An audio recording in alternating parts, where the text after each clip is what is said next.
என்னடா இதை இன்றைக்கி புக்கோட ஃபோட்டோவாக நிறைய போட்டிருக்காளேன்னு சொல்லிட்டு நீங்கள் பார்க்கலாம். புக்கோட ஃபோட்டோ எதுக்குன்னா, புக்கு வந்துட்டு நிறையா படிச்சிட்ருந்தோம் நம்ம. இப்போ படிக்கிறதெல்லாம் விட்டாச்சு. ஏன் படிக்கணும் அப்படின்ற மாதிரி, நம்மளுக்கு புக்கு படித்தாலே தலை வலிக்குது அது மாதிரின்ற கண்டிஷனில் புக்கு ஏன் படிக்கணுன்ற ஆயிடுச்சு. அதுக்கு பதிலாக தான் இப்போ வந்துட்டு புக்கெல்லாம் கேட்குற மாதிரி ஆயிடுச்சு.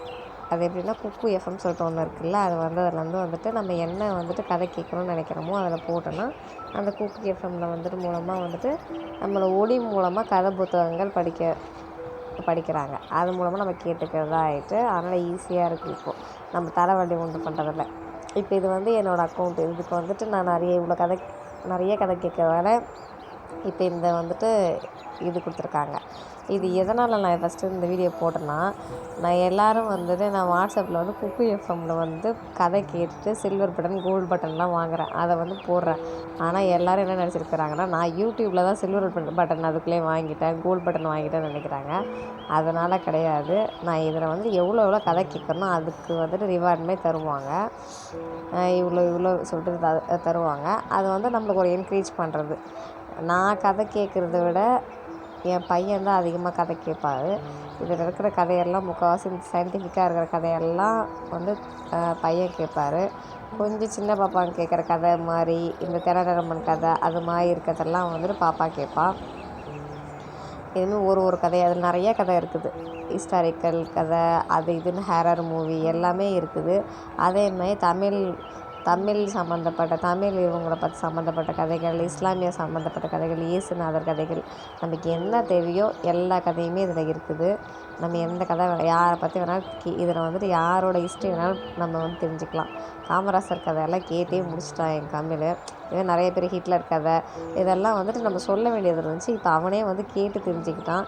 என்ன எது நடந்தாலும், ஏதோ ஒரு குண்டு வெடிப்பு அது இதுன்னு எல்லாமே கேட்டு தெரிஞ்சுக்கிறான். இப்போ லேட்டஸ்ட்டாக இப்போ கேட்டுருக்க கதை வந்து இது தான், the greatest secret 4th part கேட்டிருக்கேன். இதில் மொத்தம் வந்து 9 பார்ட் இருக்குது. முக்கியமாக குழந்தைங்க வந்து கதை எப்போவுமே கேட்பாங்க. இப்போ இருக்கிற குழந்தைங்க, அப்போ இருக்கிற குழந்தைங்க அதெல்லாம் கிடையாது. எப்போ இருக்கிற குழந்தைங்க வந்து கதை கேட்பாங்க நம்மக்கிட்ட. இப்போ நமக்கு கதை சொல்கிற அளவுக்கு பொறுமை இல்லைனாலும் அவங்களுக்கு வந்துட்டு இந்த குக்கு எஃப்எம் மூலமாக போட்டு விட்டிங்கன்னா அவங்க வந்து கதை கேட்டுட்ருப்பாங்க. படிக்கிறதுல சிலவங்களுக்கு அவ்வளோ இன்ட்ரெஸ்ட் இருக்காது. ஏன்னா படிக்கிற புத்தகம் தானே, அது ஸ்கூல் புத்தகன்றதால இன்ட்ரெஸ்ட் இருக்காது. ஆனால் கதை புத்தகத்தில் இன்ட்ரெஸ்ட் இருக்கும். அதை வந்து கேட்கணுன்னு ஆசைப்படுறவங்க பசங்க எது கேட்டு இது பண்ணால் என்ன, மொத்த கதை மூலமாக அவங்க எல்லாத்தையும் தெரிஞ்சுக்கிறாங்க. சிலவங்களுக்கு புக்கு படிக்கிறதால மனசே லேசான மாதிரி இருக்குதுன்னு சொல்லுவாங்க. அது மாதிரி வந்துட்டு நம்மளுக்கு தேவையான புக்கு எடுத்து படித்து நம்ம மனசே வந்துட்டு லேசான மாதிரி ஆக்கிக்கிறதுக்கு இது ஒரு ஹெல்ப்ஃபுல்லாக இருக்குது. படிக்காமல் காதலையாக கேட்டுட்டு இது லேசாக்கிக்கிறதுக்கு நல்லாயிருக்கு, சூப்பராக இருக்குது. அதே போல் முன்னாடி எப்படின்னா, முன்னாடி காலத்தில் நம்ம எது கண்டுபிடிச்சாலுமே நம்ம எழுதி தான் வைப்போம். டெலிஃபோனை கண்டுபிடிச்சோடதாலும் சரி, யாராக இருந்தாலும் எது கண்டுபிடிச்சாலுமே நம்ம வந்து ஃபார்முலா முதற்கொண்டு எல்லாமே ஒரு புக்கில் நோட்டில் தான் எழுதி வைப்போம்.